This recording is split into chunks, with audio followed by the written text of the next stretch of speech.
Vamos ter. No entanto, quando a busca do ter é o alvo da vida, o ser se desvanece. O ter só é sadio quando ele é consequencial, quando ele segue o ser. Se Deus quiser que o ser traga consigo como decorrência o ter. No Brasil, tal influência tem sua fonte básica em certas teologias norte-americanas que já estão aqui há muitos anos. Não são teologias de todo erradas. Se alguém chega e diz que a teologia da prosperidade está de todo errado, não está. Tem muitas coisas positivas nela. Algumas delas têm aspectos e elementos que eu acho que fazem falta na nossa vivência de fé. Por exemplo, o estímulo a viver com fé, o estímulo a ter uma mente positiva, o estímulo a ser confiante, o estímulo a viver com coragem, o estímulo a não desistir com facilidade, o estímulo a ambicionar a vida, que seja alguma coisa que quebre o ciclo da mediocridade imediata. Todos esses são estímulos positivos e, a meu ver, eminentemente bíblicos. Eu tento vivê-los e praticá-los. No entanto, quando essa teologia sistematiza, quando ela se sistematiza, normalmente ela se torna reducionista, se torna unilateral, se torna obcecante, se torna enfraquecedora do ser, na medida que o grande ser que enfatiza é o ser, sobretudo, próspero materialmente, o que implica em não ser, mas sobretudo em ter. A Bíblia ensina 5 verdades básicas a respeito da relação entre ser e ter. Primeiro, a palavra de Deus diz que a grande prosperidade humana é a prosperidade do ser. Veja Jesus em Mateus no capítulo 5, que é o texto da prosperidade por excelência. Começa com bem-aventuranças, felizes, prósperos. Prósperos do ponto de vista de Deus não são os que têm, prósperos do ponto de vista de Deus são os que são. Você não tem humildade, bem-aventurado é o humilde de espírito.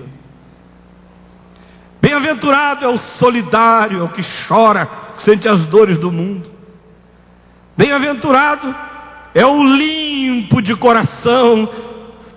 Bem-aventurado é o pacificador.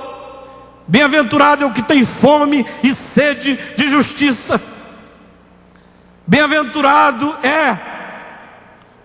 Todas as bem-aventuranças têm a ver com o ser, ou têm decorrência com o ser, são resultado de se ser. Como por exemplo a última: bem-aventurados os perseguidos por causa da justiça. São perseguidos porque são. Segunda grande verdade: o grande sinal da prosperidade do ser se manifesta na dimensão existencial e ética da existência.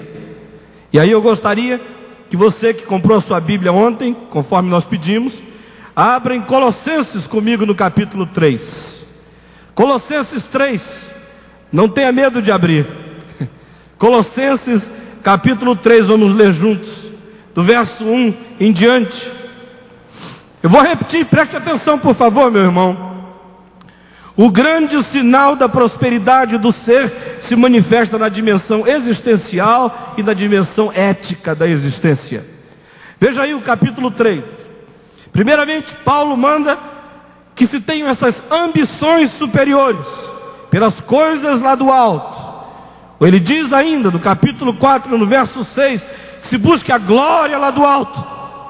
Veja que essas coisas lá do alto não são coisas que se tem. Ele está pedindo que a gente busque essas coisas para que elas pervadam o ser. Ou ainda, ele diz no capítulo 3, verso 2, que é preciso ter reflexões superiores, que estejam acima da imediatez da história, esteja acima do horizonte imediato. Pense com categorias lá do alto. Ele diz ainda que é preciso que se mate, que se estabeleça a morte da animalidade inferior do ser. Veja aí no capítulo 3, do verso 5 ao verso 11. Primeiro ele diz: tem que morrer a animalidade inferior do comportamento, fazer morrer a natureza terrena, prostituição, impureza, paixão lascívia, desejo maligno, avareza, que é a idolatria, porque estas coisas atraem a ira de Deus. Ele prossegue e diz: faça morrer as animalidades inferiores do seu caráter. Diz aí nos versos 8 e 9, quando ele afirma: despojai-vos igualmente de ira, indignação, maldade, maledicência, linguagem obscena no vosso falar, não mintais uns aos outros. No verso 11 ele diz: faça morrer a inferioridade da sua própria mente, pense grande, se livre de preconceitos, se livre de todas essas coisas que reduzem a sua vida a etnicismos, a sexismos, a ideologismos. Pense grande, em Cristo não pode haver nem judeu, nem grego, nem circuncisão, nem incircuncisão, nem bárbaro, nem cita, nem escravo, nem livre. Pense com a grandeza da mente de Cristo. E aí ele recomenda a revitalização dos sentimentos superiores do ser. Capítulo 3, do verso 12 em diante, ele começa a falar com positividade. Verso 12 ele diz: encham-se de generosidade humana. No verso 13 ele diz: deixem-se possuir por paciência perdoadora. Nos versos 14 e 15 ele diz: deixem-se dominar e pervadir por amor reconciliador. Versos 16 e 17 ele diz: pratiquem uma devocionalidade existencial, natural, que faça com que a ação de graças seja o resultado natural do existir em Cristo. Ele prossegue, recomenda relacionamentos humanos sadios e justos. Capítulo 3, do verso 18 em diante.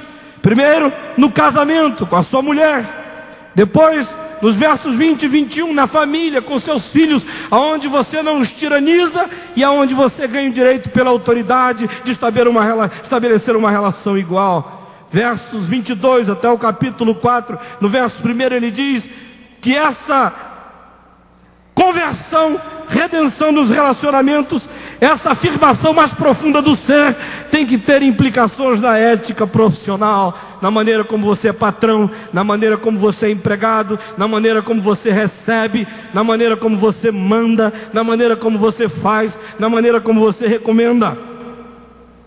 Agora vejam como nada disso tem a ver com a teologia da prosperidade convencional. Vejam no capítulo 4, versos 2 e 3, quem está falando a respeito dessa grandeza do ser é tudo, menos alguém que tem. Ele diz: orem também por mim, porque eu estou algemado.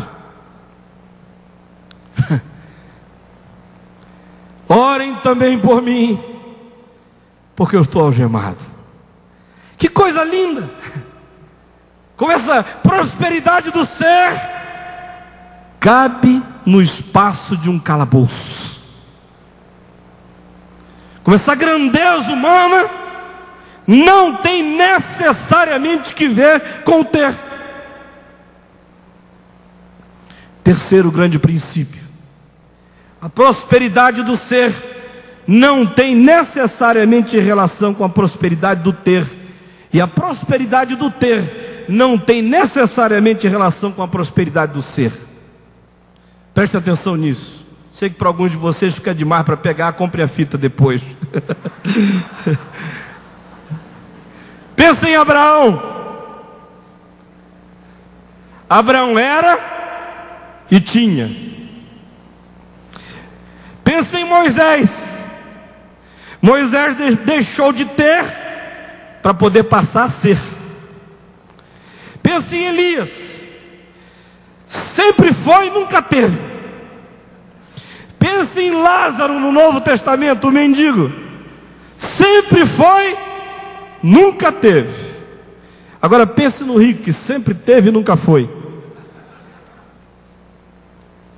Quarto princípio: a bênção de Deus sempre é a riqueza do ser, e algumas vezes enriquece também materialmente. Eu estou dizendo isso relativizando, porque alguns acham que ela sempre enriquece materialmente, mas a Escritura não ensina isso. Algumas vezes a bênção do ser tem consequências materiais, mas não é sempre. Vejam aí em 2 Coríntios, no capítulo 8, versos 1 e 2, onde Paulo diz também: irmãos, falando de dinheiro, de contribuição, de investir nos outros, também, irmãos, vos fazemos conhecer a graça de Deus concedida às igrejas da Macedônia, porque no meio de muita pobreza de tribulação, manifestaram o quê?